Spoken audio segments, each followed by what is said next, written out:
Three biggest mistakes managers make when they are running the team, and this is something that I was doing also in the beginning of my career repeatedly until I realized where I'm actually making mistakes and what I need to correct.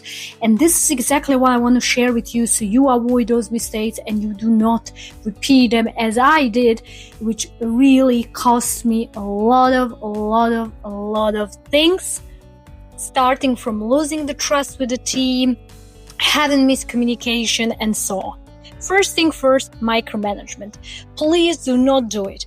For example, myself, in the beginning of my career, I didn't even have intention to do micromanaging, but I did it because I was afraid as a new manager that my team is going to make mistake and they're going to actually do some things that is going to cost also my career. And then even though I didn't want it, consciously, I did it subconsciously in a way that I just tried to check on them frequently, asking them many times the same thing, and they were like very like kind of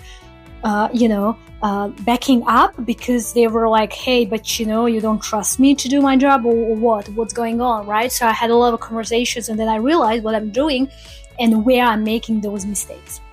So please try to avoid micromanagement at all costs as much as you can. Then, wrong way of delegating. This is also something that not so many people are talking about, but this is something that actually cost me in the beginning of my career also a lot of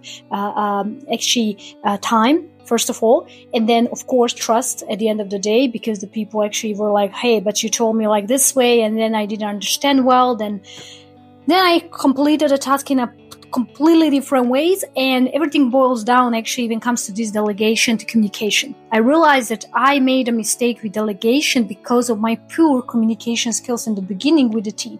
Even though I come from learning and development background, even though I train people a lot of skills, when I started training my team, actually leading my team back to the time, I made a couple of mistakes when it comes to delegation because I made the mistakes with communication, first of all.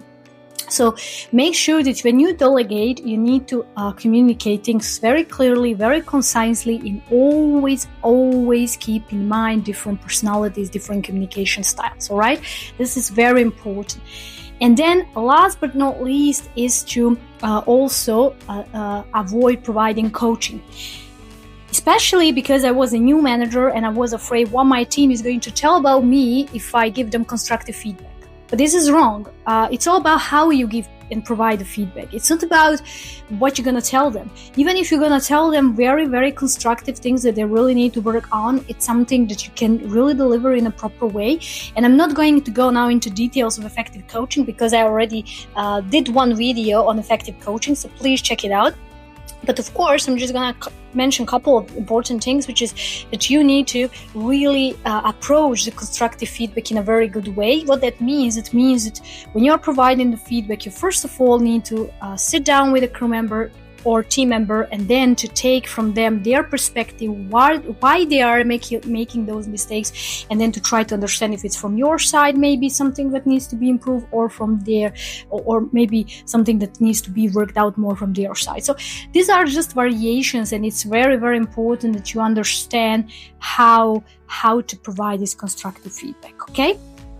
So these three things are the things that really cost me a lot of time, patience, and also damaging a little bit of trust in the beginning of my career. So please take a note of this and please avoid them at all costs. All right, if you like this video, please hit that like button.